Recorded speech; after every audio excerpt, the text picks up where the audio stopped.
Now you're going to give your face a big old smush. Turn to your neighbour, smush your face at them. Let's get to know each other. That's it. Please take it seriously. Do you know what I mean? This is my life's work.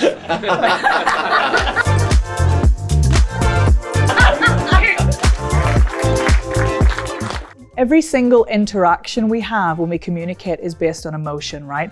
Every day when you speak to somebody, you're speaking to them with some kind of emotional impetus behind it, whether you know it or not, you know? We basically emotionally manipulate our ways through life. For example, if I want my husband to make me a cup of tea, there are various ways I can emotionally manipulate him into doing that. I.e., if I'm going from one call to another super quick and I need a cup of tea really fast, I can say, "Can you make me a cup of tea?" And he'll go, "Shit, yes." And I've made him feel maybe hurried or worried about me. And of course he does what I ask, because he married me and that's what he has to do.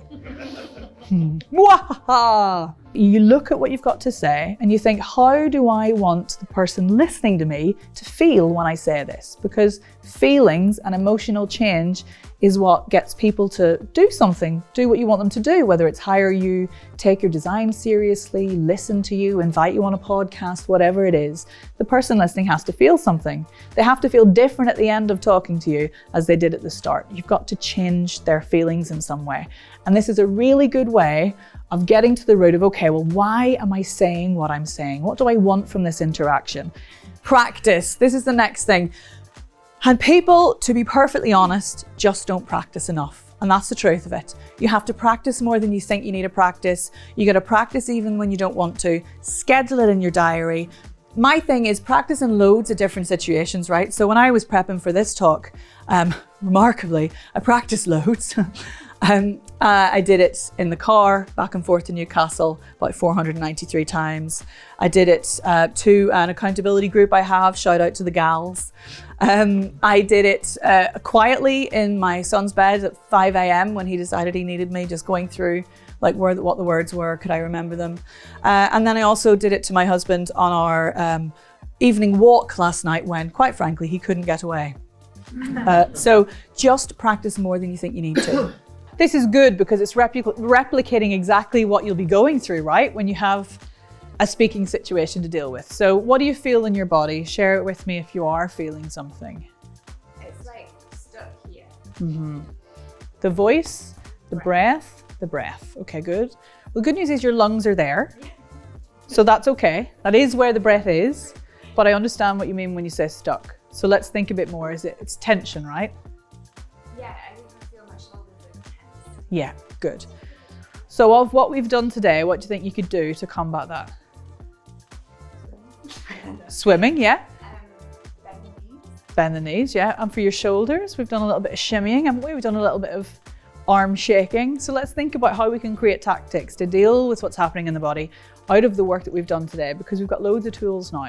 So you can give the shoulders a little shimmy. You could do your shoulder rolls. This one is really nice for if you feel the breath. See, you let your breath go, just then you went, yes, that feels nice. That's okay, that's why we're here. So this one, hands on, breathing out. Breathing out is the key to all. So if you feel this, it's because there's holding, so you need to breathe out. Good.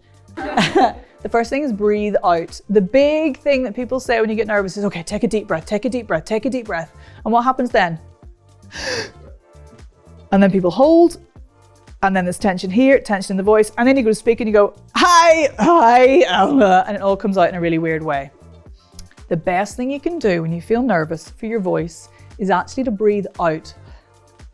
Wait a minute, because then what happens? Once you've breathed out, I always want to say breathed. Once you've breathed out, I'm working with it, and you leave a moment, then what happens? Eventually, you breathe in. Otherwise, what happens?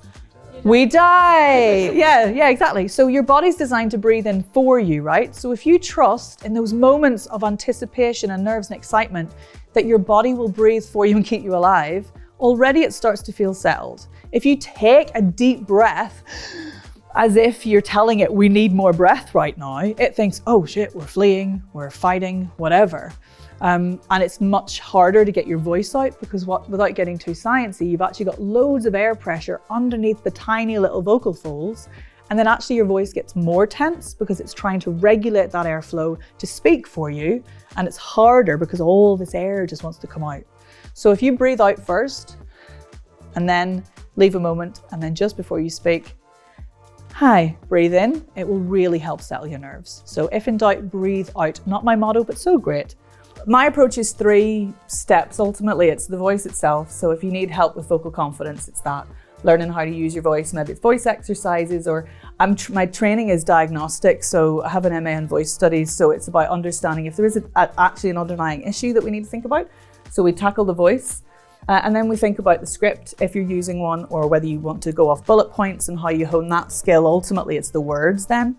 And then as a director, it's about bringing the 2 together. So it's making sure that the words that you write or that you're going to speak, or the delivery style that you've decided you want matches with the voice. So the script has to serve the voice and the voice has to serve the script ultimately. And from a director point of view, for me, it's about creativity really, and helping people feel, I don't like the word confident really. I think there's big discussions around that. I like them to feel like comfortable and competent on the microphone to share their message. So I do a lot of creative stuff with the text and the structure and their voice that comes from my history as a voice coach in drama schools. I love that you said comfortable. People talk about confidence a lot, and it's easier to use in marketing, isn't it? To be like vocal confidence class, because that's what everyone wants to feel, right? But I just feel like confidence isn't the right word because it's too subjective. When I feel confident, you might not think I look confident, you know what I mean? What looks confident might not feel confident to you. So I like to think about the words comfortable, like you just said, and competent. So this feeling that if you are comfortable in your body with your voice in the space, and you feel competent with what you're going to say, the impact you're trying to have, then that projects whatever confidence is going to feel like. I just feel like it's sometimes too hard to, I feel really confident. Most of us are faking it 99% of the time, So comfortable, it's lovely to hear you say that. Jiggle a little sound out like a weird ghost. And the other one. Jiggle your bum like a really excited wee doggy. Oddly good at that, folks. I love it. Jiggle your shoulders. Give them a little shimmy.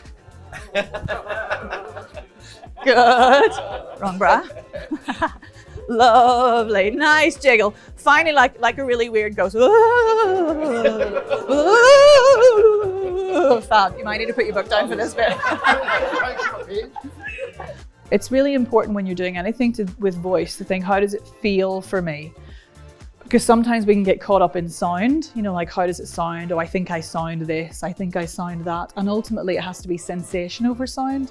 So when you're speaking and you have those moments, it's really good to reflect in and go, oh God, I sound louder, but what does that feel like to me? Because if you know how it feels, then you can replicate it more easily.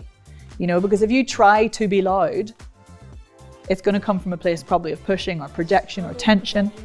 Yeah. Like do something funny too loud. I just don't know where. Yeah, and a really good way of learning how to regulate your own volume is to know what volume feels like, what different volumes feel like in your body. So if you know that when you're being loud, you feel more like chesty vibrations and more resonance. If you know when you're being quieter, that it feels more like it's in your mouth, then those are tangible things you can connect to. And then you can find something that feels consistent physically, that's going to give you a consistent volume on the way out. So yeah, sensation over sound. It's kind. So listen, scan this, please, now. Scan it. You're in the cult.